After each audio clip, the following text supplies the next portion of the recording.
யோபுவின் புஸ்தகம் 10ஆம் அதிகாரம் 17ஆம் வசனம். யோபு 10:17 சேர்ந்து வாசிப்போம்.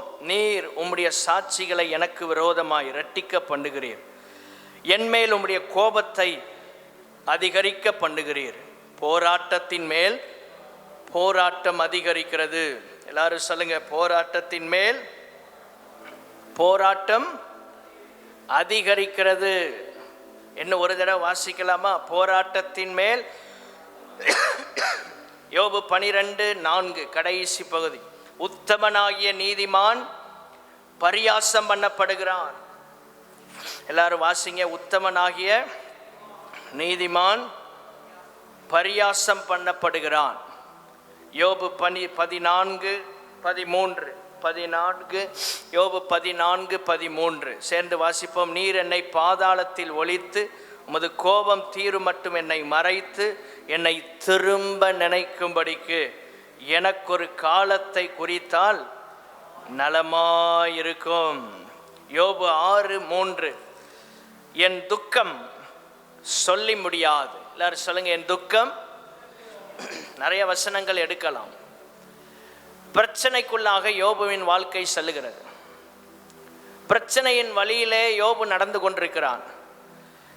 யாரும் அவனுக்கு உதவி செய்வதற்கு முன்வரவில்லை. அப்படிப்பட்ட ஒரு பிரச்சனை. சில பிரச்சனைகளில் நமக்கு உதவி செய்வதற்கு கூட யாரும் இருக்க மாட்டாங்க.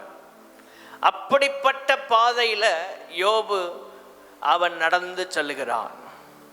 அவனுக்கு அறிமுகமானவங்க எத்தனையோ பேர் இருந்தார்கள்.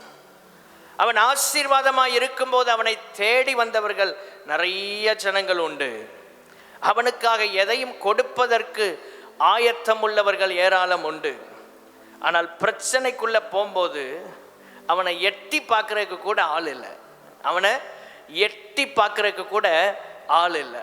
அப்படிப்பட்ட பிரச்சனைக்குள்ள இந்த யோபு செல்லுகிறான். இந்த பிரச்சனைக்கு நடுவில் ஸ்தோத்திரம், அவன் அதை எப்படி கையாளுகிறான்? இந்த பிரச்சனைகளை நம்ம எப்படி கையாளுகிறது? எப்படி அதை ஹேண்டில் பண்ணுறது? எப்படி மேற்கொள்வது? எப்படி அந்த பிரச்சனையிலிருந்து வெளியே வருவது? இன்றைக்கு நாம் அதைத்தான் தியானிக்க போகிறோம். பைபிள் முழுவதும் எடுத்தால் நிறைய பாயிண்ட்ஸ் எடுக்கலாம். யோபு வாழ்க்கையிலிருந்து சில காரியங்களை நாம் கற்றுக்கொள்ள போகிறோம். ஆமேன். பிரச்சனை வரும்போது இப்போ நீங்கள் குறிப்பெடுக்கிற நோட்ஸ் எடுத்து பார்க்கணும். எல்லாரும் சொல்லுங்கள், பிரச்சனை வரும்போது நீங்கள் குறிப்பெடுத்த நோட்ஸ் எடுத்து என்ன செய்யணும்? பார்க்கணும். நோட்ஸை தூக்கி எங்கேயாவது செல்ஃபில் வச்சுட்டு 21 நாள் ஜெபம் முடிஞ்சோடனே மறந்துடக்கூடாது. இதை அப்பப்போ எடுத்து திரும்ப என்ன செய்யணும்? ஆமாம், பார்க்கணும். அப்படி பார்த்தா தான் உங்கள் வாழ்க்கைக்கு இவைகள் பயனுள்ளதாக இருக்கும். ஸ்தோத்திரம், பயனுள்ளதாக இருக்கும். இது இந்த ஒரே ஒரு யோபு என்கிற பக்தன் வாழ்க்கையிலிருந்து நாம் கற்றுக்கொள்ளுகிற, திரும்ப அதை நினைவுபடுத்தணும், ரீகால் பண்ணுறது, மறுபடி ரீகால் பண்ணணும். ஸ்தோத்திரம். இதெல்லாம் உங்கள் வாழ்க்கையில் இருந்தால் நீங்கள் ஈஸியாக பிரச்சனைகளை என்ன செய்யலாம்? ஹேண்டில் பண்ணலாம். ஈஸியாக பிரச்சனைகளை எதிர்கொள்ளலாம். பிரச்சனைக்கு நடுவில் நீங்கள் சோர்ந்து போக மாட்டீங்க. நீங்கள் பிரச்சனை வந்தோடனே ஒரு மூலையில் போய் உட்காந்துட மாட்டீங்க. நீங்கள் பிரச்சனை வந்தோடனே நீங்கள் அப்படியே அழுது நீங்கள் ரொம்ப உடஞ்சி போயிட மாட்டீங்க. இந்த பிரச்சனையை நம்ம எப்படி ஹேண்டில் பண்ணுறது அப்படிங்கிறத நீங்கள் ஏற்கனவே இப்படி அறிந்திருந்தால் நீங்கள் அதை கையாளுவதற்கு ரொம்ப உதவியாக இருக்கும். யோபு எவ்வளோ பெரிய சீமான்! அவனுடைய வாழ்க்கையில் ஒரு குறைவே இல்லையே. எல்லாம் பூரணமாக இருந்தது. எல்லாம் பூரணமாக இருந்தது. அவனுக்காக தேவன் அவன் குடும்பத்தையே சுற்றி என்ன செய்திருந்தார்?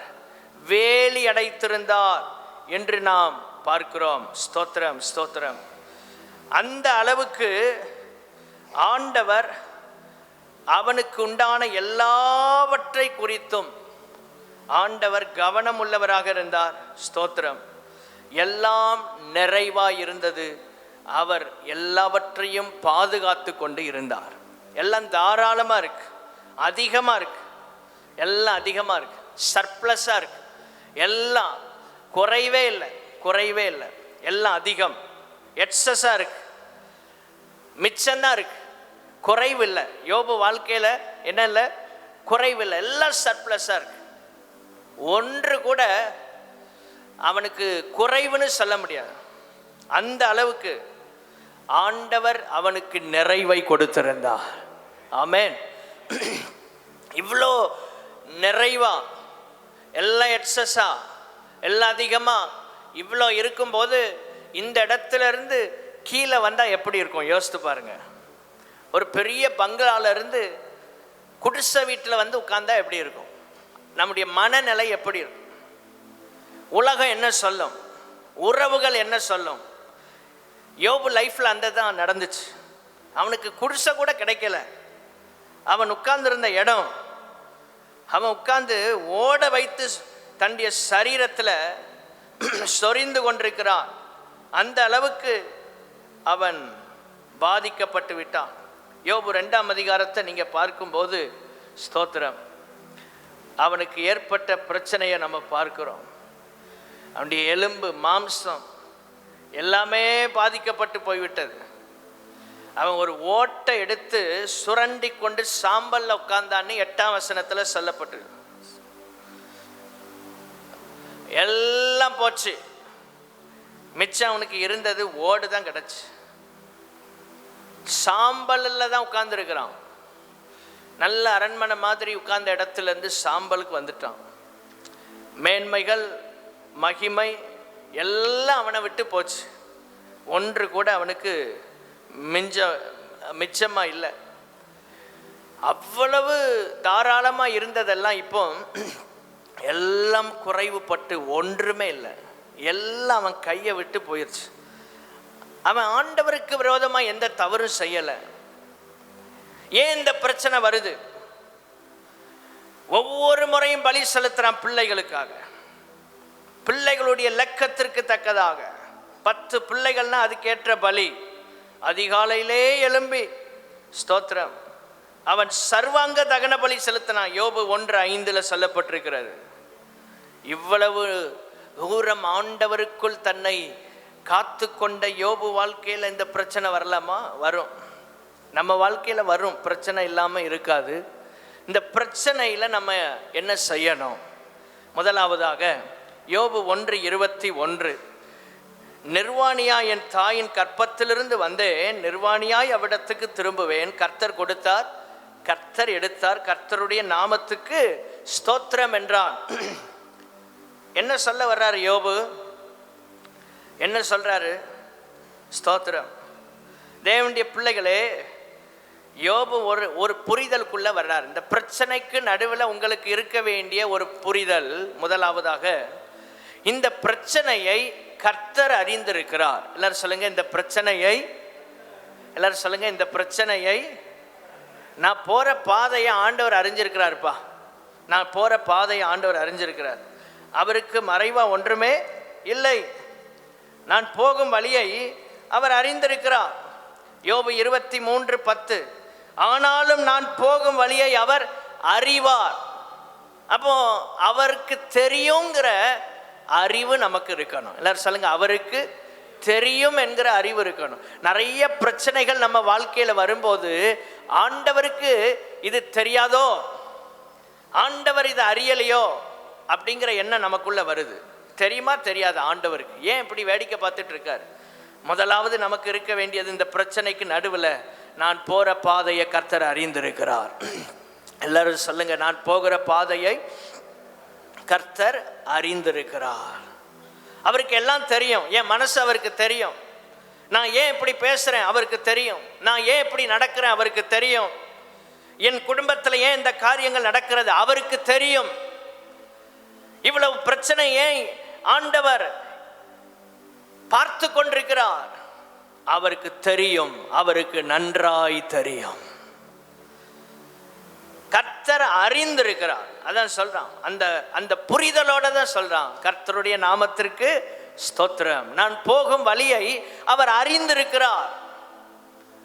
நான் எங்க டிராவல் பண்றேன், என் சிச்சுவேஷன் என்ன, என்னுடைய பேங்க் பேலன்ஸ் எவ்வளோ இருக்கு, என் கையில் எவ்வளோ பணம் இருக்குது, இதை வைத்து நான் என்ன செய்ய முடியும், நான் என்ன எதிர்காலத்தில் எப்படி வாழ்றது, எல்லாவற்றையும் கர்த்தர் அறிந்திருக்கிறார். எத்தனை பேர் விசுவாசிக்கிறீங்க?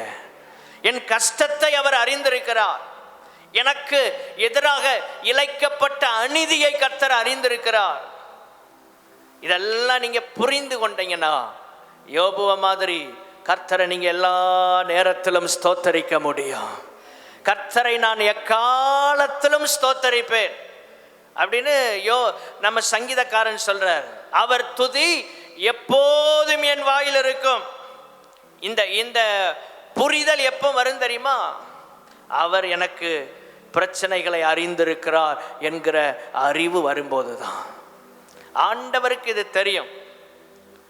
நிறைய பேருக்கு இது தெரியுதோ தெரியலையோ, சில நேரம் நம்ம போகிற பாதைகளை மற்றவங்ககிட்ட ஷேர் பண்ணுறோம். உண்மையாக நம்மளை நேசிக்கிறவங்ககிட்ட நம்ம போகிற பாதைகளை நம்ம ஷேர் பண்ணுறோம். தேவனுடைய பிள்ளைகளே, மற்றவங்களுக்கு நம்ம கூட இருக்கிறவங்க நம்மளை நேசிக்கிறவங்களுக்கெல்லாம் நம்ம ஷேர் பண்ணால் தெரியும். ஆண்டவருக்கு நம்ம சொல்லாமலே தெரியும். அதுக்குன்னு நம்ம சொல்லாமல் இருக்கக்கூடாது. ஆண்டவரே, நான் எந்த நிலையில் இருக்கிறேன் என்பதை நீர் ஒருவரே நன்றாய் அறிந்திருக்கிறீர். அல்லேலூயா. நம்ம எந்த நிலையில் இருக்கிறோங்கிறது யாருக்கு தெரியும்? கர்த்தருக்கு மட்டும்தான் தெரியும். எல்லா சூழ்நிலையிலும் நீர் எங்களை நேசிக்கிறவர். யோபு சொல்றார், நான் போகும் பாதையை அவர் அறிவார். ஆண்டவரே, யாருக்கு தெரியாம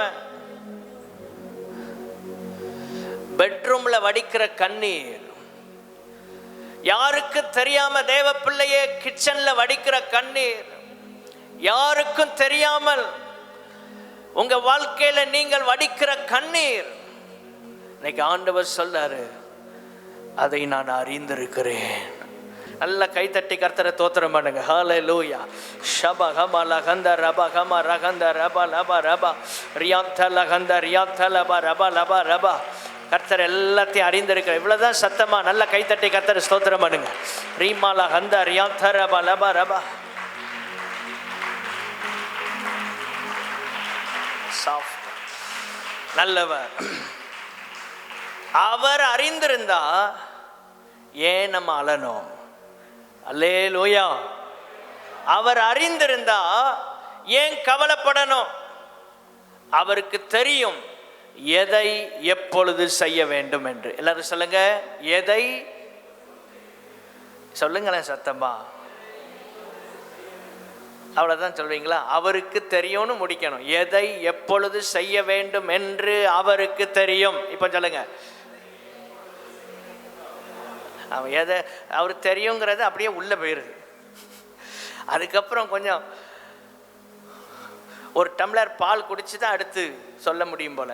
எதை எப்பொழுது செய்ய வேண்டும் என்று அவருக்கு இன்னும் 4 நேரம் சொல்லி கொடுத்தா எனக்கே மறந்து போயிடும். கர்த்தருக்கு ஸ்தோத்திரம் உண்டாவதாக. சொல்லி பழகணும். அப்போதான் இந்த வேர்ட்ஸ்லாம் உங்களுக்கு கிடைக்கும். இதெல்லாம் அப்படியே அந்த மெசேஜோட ரைமிங்காக வருது பாருங்க. இதெல்லாம் நீங்கள் எழுதி வச்சு ஜெபம் பண்ணணும். தேவனுடைய பிள்ளைகளே, இந்த பிரச்சனையை கர்த்தருக்கு தெரியும்னு நினைச்சீங்கன்னா நீங்க இதை பத்தி கவலைப்படவே மாட்டீங்க. ஆமென். 2வது யோபுவின் புஸ்தகம் 1ஆம் அதிகாரம் 22ஆம் வசனம்.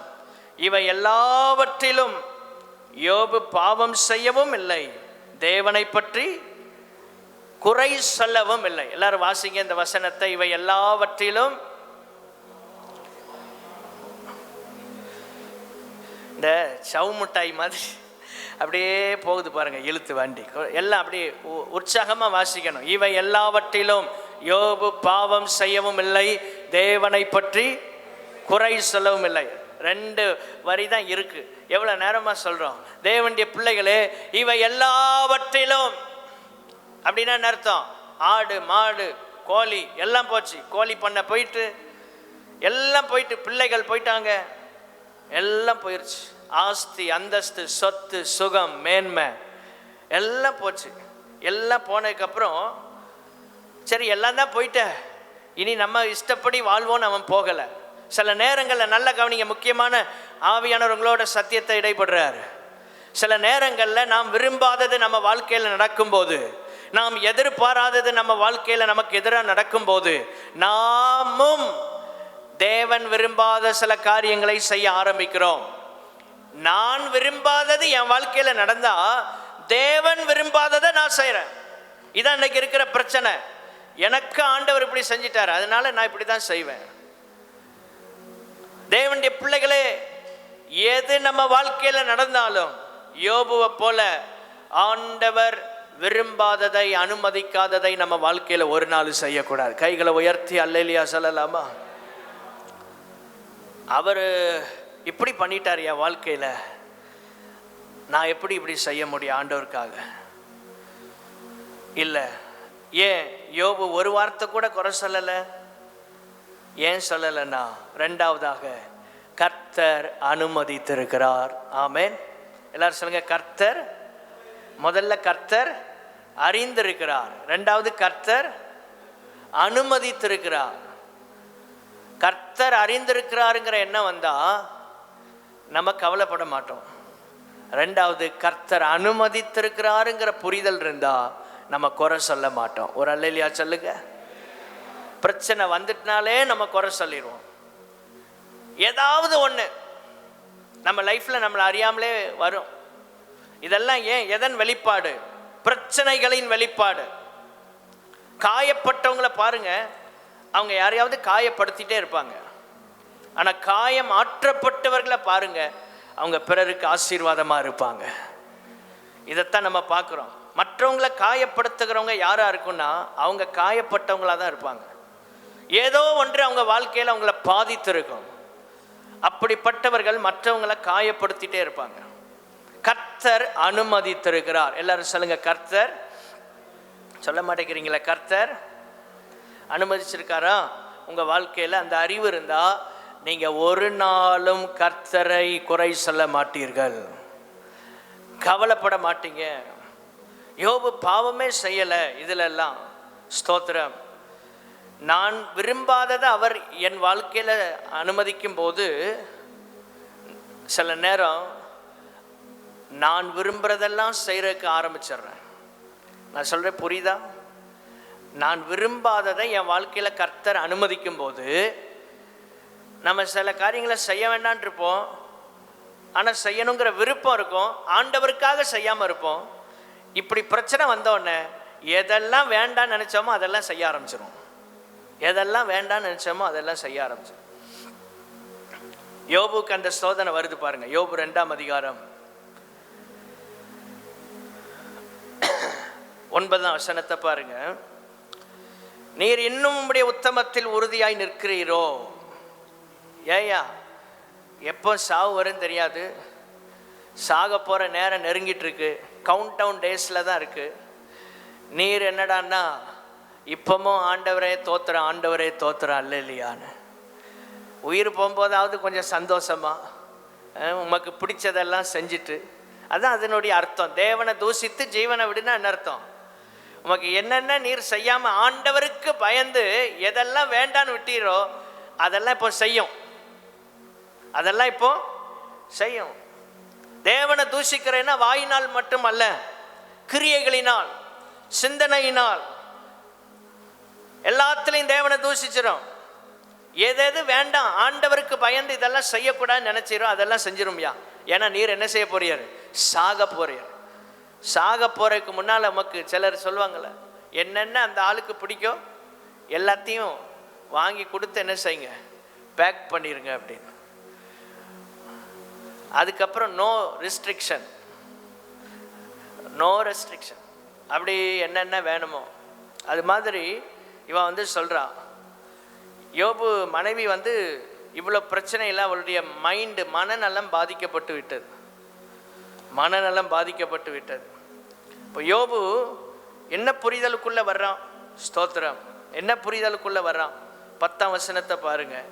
கர்த்தருடைய கைகளில் நன்மையை பெற்ற நாம். அப்போ அவன் சொல்கிறான், இத்தனை வருஷம் அவர் கையினால் நன்மையை தானே அனுபவித்தோம், கொஞ்சம் தீமை அனுபவிக்கிறனால குறைஞ்சு போக மாட்டோம். 3வது, இந்த பிரச்சனைக்கு நடுவில் சில பாடங்களை நாம் கற்றுக்கொள்ளுகிறோம். எல்லாரும் சொல்லுங்க, சில லெசன்ஸ் எல்லாம் அப்போ தான் நம்ம லேர்ன் பண்ண முடியும். ஏன் இப்படி நடந்து நம்ம எப்படி வாழணும், யார் இடத்துல எப்படி பழகணும், இதெல்லாம் எப்போ தான் தெரியும்? பிரச்சனையோட தான் தெரியும். சும்மா எல்லாம் சுமூகமாக போகும்போது அல்லையான்ட்டு போயிடுவோம். சில பாடங்கள் நம்ம வாழ்க்கையில் எப்போ கிடைக்கிறது? அனுபவத்தில் பிரச்சனைகளை நாம் சந்திக்கும் போது. எல்லாரும் சொல்லுங்க, அனுபவ ரீதியாக பிரச்சனைகளை எதிர்கொள்ளும் போது தான் சில பாடங்களை நாம் கற்றுக்கொள்கிறோம். சில லெசன்ஸை லேர்ன் பண்ண முடியும். அதற்கு ஆண்டவர் நமக்கு உதவி செய்கிறார். யோபு 2ஆம் அதிகாரம் 2ஆம் வசனம் 3ஆம் வசனத்தை குறித்து கொள்ளுங்கள். ஸ்தோத்திரம். அவன் இப்போ புரிந்து கொள்கிறான், சத்ரு என் மேலே எப்படி இருக்கிறான்? கவனமாக இருக்கிறான். பிரச்சனை வரும்போது இவ்வளோ கஷ்டத்துக்கு நடுவில் ஒன்றை புரிந்து கொள்ளலாம், பிசாசு என் மேலே கவனம் செலுத்துகிறான். என்னிடத்தில் உள்ள ஆசீர்வாதத்தின் மேல் பிசாசு என்ன செய்கிறான்? கவனம் செலுத்துகிறான். உங்களை தொட முடியாது. ஆண்டவர் யோபுவை தொட அனுமதி கொடுக்கல. முதல்ல யோபுக்கு உண்டானவைகளை தொடரைக்கு என்ன கிடச்சி? பெர்மிஷன் கிடச்சி. அப்போ உங்களை சில நேரம் தொடாமல் இருப்பான். உங்களுக்கு உண்டானவைகளை பிசாசு என்ன செய்வான்? தொடுவான்.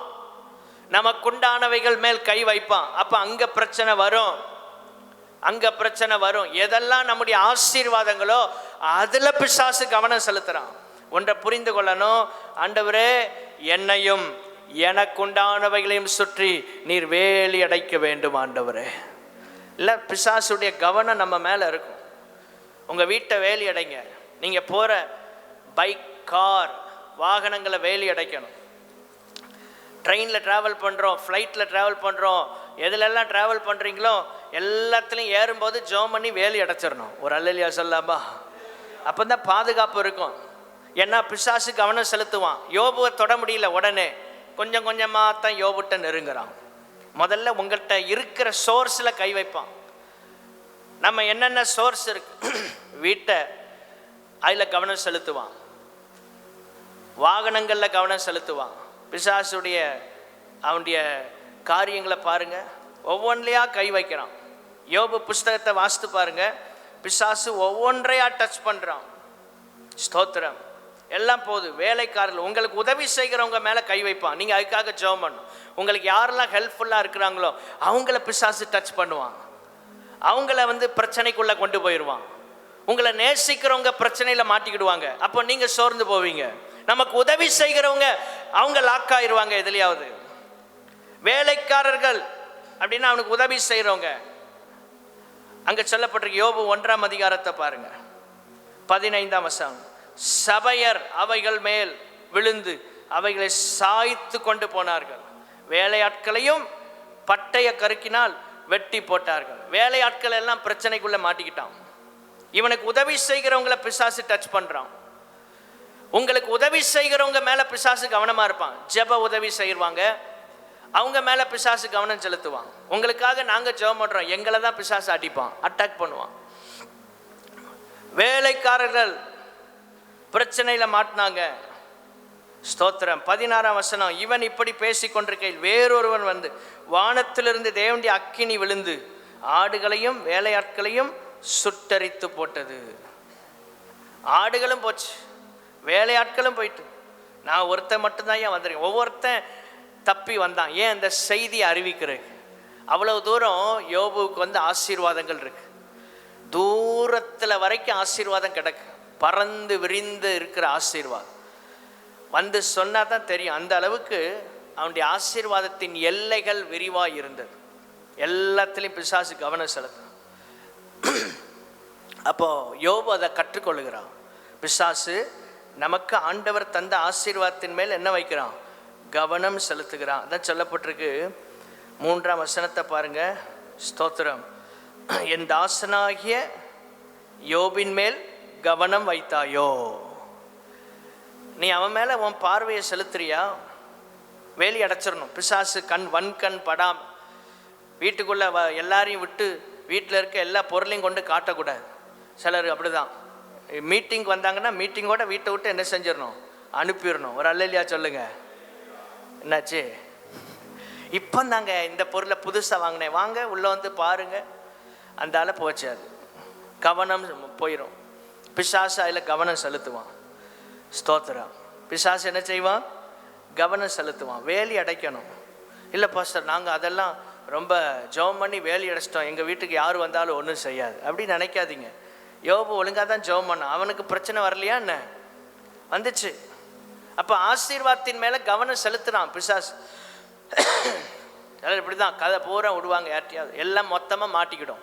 உங்கள் வீட்டில் நடக்கிற காரியங்கள், உங்கள் குடும்பத்தில் கர்த்தர் தர்ற ஆசீர்வாதத்தை இன்னொருவரிடத்தில் சொல்ல வேண்டிய அவசியம் இல்லை. எத்தனை பேர் புரிந்து கொள்றீங்க? இல்லை போனால் போட்டோம் அப்படின்னா என்ன செய்யலாம்? சொல்லலாம்.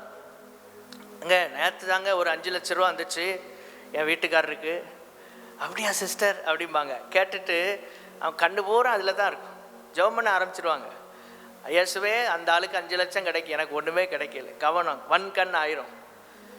அந்த 5 லட்சமும் எப்படி காலி ஆகணுமோ அப்படி போயிடும். காரணம் என்ன? நம்ம வாயால் கட்டோம்.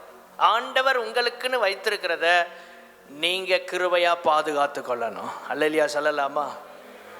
ஸ்தோத்திரம். நீங்கள் உங்களுக்காக திறப்புலன்னு ஜெபம் பண்ணுற ஊழியக்காரங்க, அவங்க உங்கள் வீட்டுக்கு வந்து நாங்கள் ஜெபம் பண்ணுறது உங்களுக்கு ஆசீர்வாதம். நீங்கள் நல்லா இருக்கணும்னு நாங்கள் தான் நினைப்போம். ஆமென், ஸ்தோத்திரம். ஏன்னா நீங்கள் எல்லாம் நல்லா இருந்தால் நாங்கள் நல்லா இருப்போம், ஆண்டவருடைய ராஜ்யமும் வளரும். ஒரு அல்லேலூயா சொல்லலாமா? நாங்கள் நல்லா இருக்கணும்னு நீங்கள் விரும்புகிறீங்க. அப்படி நம்ம நேசிக்கிறவங்க வேற, வர்ற போகிற ஆளெல்லாம் நம்பி இப்படி நிறைய நடந்திருக்கு. அதனால தான் சொல்கிறேன். ஸ்தோத்திரம். ஒரு வீட்டில் குழந்தை சாப்பிட்டுட்டு இருந்திருக்கு. இவங்க விசுவாசி தானேன்னு வாங்க சிஸ்டர் அப்படின்னு உள்ளே கூப்பிட்டு போயிட்டாங்க. அந்த அம்மா உள்ளே வந்து பார்த்துட்டு, ஏன் அப்பா நல்லா சாப்பிடுதே உன் பிள்ளை, என் பிள்ளை சாப்பிடவே மாட்டேங்கி. அதோட போச்சு. அந்த பிள்ளை என்ன செய்யலை. என்னது? வன்கண். எல்லாரும் சொல்லுங்க, வன்கண். எல்லாம் ப்ராக்டிக்கலாக நம்ம இந்த ப்ராப்ளமை ஃபேஸ் பண்ணுறோம். ப்ராக்டிக்கலாக. ஸ்தோத்திரம். கவனமாக இருக்கணும், கவனமாக இருக்கணும். தேவன் நமக்கு தர்றத நாம் கிருபையாக என்ன செய்யணும்? பாதுகாக்கணும். பாதுகாக்கணுமா வேண்டாமா? பாதுகாக்கணும். ஸ்தோத்திரம். நீங்கள் எல்லாரையும் நம்பி வீட்டில் விட்டு மாட்டிக்கிடக்கூடாது. அதான் பிரச்சனை. ஸ்தோத்திரம். எல்லாரையும் நம்பி வீட்டில் விட்டு அதுக்கப்புறம் வர்ற பிரச்சனையே பிறகு நீங்கள் தான் ஃபேஸ் பண்ணணும். கர்த்தருக்கு ஸ்தோத்திரம் உண்டாவதாக. நண்பர்களை குறித்து ஆண்டவர் அவனுக்கு பாடத்தை கற்றுக் கொடுக்கிறார். யோபு எல்லாரையும் ரொம்ப நல்லவங்களா வெகுளியாக நம்பிட்டு இருக்கிறார். நம்மளமாய் எல்லாரும் சொல்லுங்க, சொல்லுங்க. சொல்ல மாட்டேங்கல. நம்மளமாய் என்னையும் தானே சொல்கிறேன், இப்போமாவும் சொல்லலாம்ல. சரி, நீங்கள் யோபு இல்லைங்க, நானே யோபுன்னு அப்படி சொல்லிடுவோமா? நம்ம அப்படி தானே, யாராவது கொஞ்சம் பேசிட்டா நம்பிடுவோம். நண்பர்களை குறித்த புரிதல். யோபு நினைக்கிறேன், எப்போ பரவாயில்லையப்பா நம்ம ஃப்ரெண்ட்ஸ்லாம் நமக்காண்டி வந்து நிற்கிறாங்க. வாயை திறந்ததுக்கப்புறம் தான் தெரியுது இவன் நண்பனா எதிரியான். இது வரைக்கும் தெரியலை. சில நேரம் சில டைமிங்கில் தான், அந்த நேரங்கள் வரும்போது தான் உண்மையான முகம் என்ன செய்யும் தெரியும். யோபுக்கு ஆண்டவர் புரிய வைக்கிறார். எப்பா உன் கூட இருந்த நண்பர்கள்லாம் இப்படி தான், நீ நம்பினாலாம் இப்படி தான் அப்படிங்கிறத ஆண்டவர் உணர வைக்கிறார். ஸ்தோத்திரம். அப்போ லெசன்ஸ் லேர்ன் பண்ணுறோம், பாடங்களை நாம் கற்றுக்கொள்ளுகிறோம். ஆமென் சொல்லுங்க. ஆண்டவரை குறித்த நல்ல புரிதல். யோபு 5:18, அவர் காயப்படுத்தி காயம் கட்டுகிறார், அவர் அடிக்கிறார், அவருடைய கை ஆற்றுகிறது. ஆண்டவரை குறித்த புரிதல். இந்த பிரச்சனைக்குள்ள போகும்போது தான் நீங்க தேவனை குறித்து நல்லா அறியறீங்க. அவர் யார், அவர் எப்படிப்பட்டவர், அவர் எப்படிப்பட்டவர். ஸ்தோத்திரம். இதெல்லாம் எப்போ வருது? பிரச்சனைக்குள்ள போகும்போது. யோபு 23:10 2வது பகுதி, அவர் என்னை சோதித்த பின் நான் பொன்னாக விளங்குவேன். இந்த லெசன் எல்லாம் அவன் லேர்ன் பண்றான். அவர் ஏன் இந்த பாதையில் நடத்துறாரு? என்னை சுத்த பொன்னா மாற்றணும். என்கிட்ட இருக்கிற சின்ன களிம்பு கூட இல்லாம என்னை அவர் சுத்தமா மாற்ற விரும்புகிறார். அல்லேலூயா. என்னை முற்றிலும் பரிசுத்தப்படுத்த விரும்புகிறார். இதெல்லாம் அவன் கற்றுக்கொள்ளுகிறான். அவன் கற்றுக்கொள்ளுகிறான். ஸ்தோத்திரம். இதெல்லாம் லேர்ன் பண்ணதுக்கு அப்புறம் ஆண்டவர் அவனுக்கு அற்புதங்களை செய்கிறார். யோபு 42:12, தேவரீர் நீர் சகலத்தையும் செய்ய வல்லவர். நீர் செய்ய நினைத்தது ஏதோ ஒன்றை என் வாழ்க்கையில செய்வதற்காகத்தான் நீர் இதை எனக்கு அனுமதித்திருக்கிறீர். 4வது குறிப்பு, நோக்கத்தோடு, நோக்கத்தை புரிந்து கொள்ளுதல். 4வது, எல்லாரும் சொல்லுங்க, நோக்கத்தை புரிந்து கொள்ளுதல். ஒரு பர்பஸ் இருக்கு. என் லைஃப்பில் வர்ற பிரச்சனைக்கு என்ன இருக்கிறது? ஒரு நோக்கம் இருக்கிறது. எத்தனை பேர் சொல்ல முடியும்? இதுக்கு என்னங்க நோக்கம் இருக்கு? காலையிலே வீட்டில் ஒரு சண்டைன்னு வைங்க, இதுக்கு ஒரு நோக்கமாக இருக்குது. இது என்னங்க ஒரு நோக்கம்? ஆண்டவர் சொல்றார், ஒரு நோக்கத்தோடு. எல்லா பிரச்சனைக்கும் என்ன இருக்கு? ஒரு நோக்கத்தோடு தான் கர்த்தர் நம்ம வாழ்க்கையில் பிரச்சனைகளை அனுமதிக்கிறார் என்கிற புரிதல் நமக்கு வர வேண்டும். நீர் செய்ய நினைத்தது ஒன்றும் தடைபடாது. நீர் ஏதோ ஒன்றை செய்ய நினைச்சுதான் என் வாழ்க்கையில் இதை என்ன செய்யறீங்க? அதான் நோக்கம், பர்பஸ். ஏதோ ஒன்று என்னை கொண்டு செய்ய போறீங்க, என் மூலமா செய்ய போறீங்க. எல்லாரும் சொல்லுங்க, என் மூலமா. உங்க மூலமா ஆண்டவர் ஒரு ஊழியத்தை இந்த சபையில செய்ய போறார். அதுக்காகத்தான் இந்த ஜபத்துக்கு உங்களை கூட்டிட்டு வந்திருக்கிறார். ஆமேன் வராதுல்ல? ஆமேன் ஆமேன். அப்படியே ஆக கடவுதுன்னு அர்த்தம். சொல்லிட்டீங்கப்பா, ஒழுங்கா நீங்க வந்துருங்க ஊழியங்களுக்கு. சரி, நான்காவது, நோக்கத்தோடு ஆண்டவர் என் வாழ்க்கையில் இதை அனுமதிக்கிறார். நோக்கம் இருக்கு, இதுக்கு பின்னால ஒரு பர்பஸ் இருக்கு.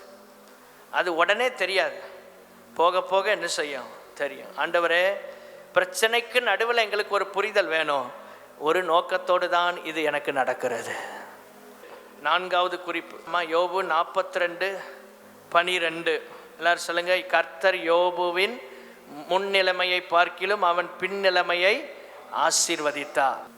ஏன் இதெல்லாம் நடந்துச்சு? ஒரு பர்பஸ், ஒரு நோக்கம். என்ன நோக்கம்? முன்னிலைமையை விட பின்னிலைமையை ஆசீர்வதிக்கணும். எல்லாரும் சொல்லுங்க, முன்னிலைமையை விட. அதுக்காகத்தான் ஆண்டவர் அவனை இந்த பிரச்சனைக்குள்ள கொண்டு போறார். நீங்க இப்ப இருக்கிறத விட 1000 மடங்கு ஆசீர்வாதமா இருக்கிறதுக்காக தான் இந்த பிரச்சனையை உங்களுக்கு வருகிறது. இதான் நோக்கம், இதுதான் நோக்கம், வேற ஒன்றும் இல்லை. இதான் நோக்கம். இப்போ இருக்கிறத விட உங்களை பெருக பண்ண கர்த்தர் விரும்புகிறார். நோக்கத்தோடு வருகிற காரியங்கள், இந்த அறிவு இருக்கணும். சும்மா தற்செயலா வரலங்க பிரச்சனை. யோபுவினுடைய அவனுடைய தவறினால் வரவில்லை, நோக்கத்தோடு வருகிற பிரச்சனை. எல்லாரும் சொல்லுங்க, நோக்கத்தோடு வருகிற பிரச்சனை. உங்க பின்னிலைமை நல்லா இருக்கணுங்கிறதுக்காக ஆண்டவர் இப்பொழுது உங்களை கஷ்டப்படுத்துறார்.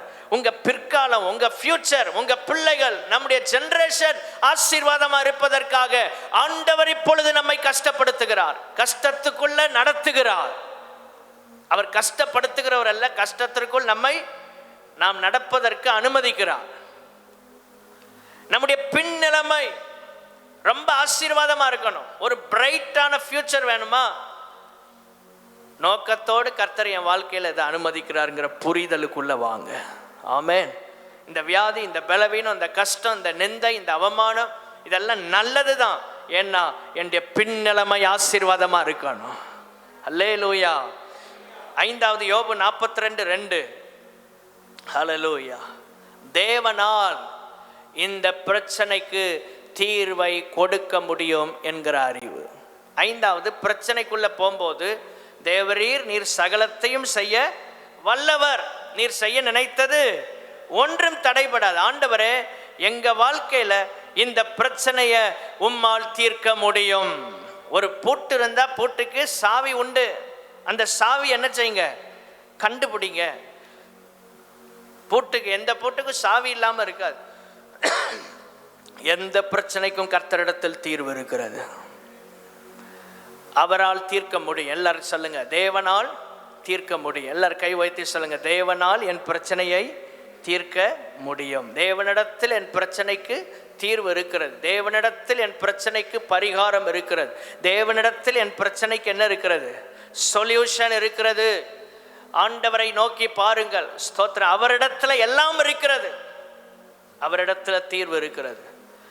எல்லா பிரச்சனைக்கும் தீர்வு தேவன்தான். ஏதோ இல்லைன்னு வருத்தப்படுறீங்களா? ஆண்டவர் உங்க கூட இருந்தாலே போதும். எது இருக்கோ இல்லையோ, ஆண்டவர் இருந்தால் எல்லாமே இருக்கும்.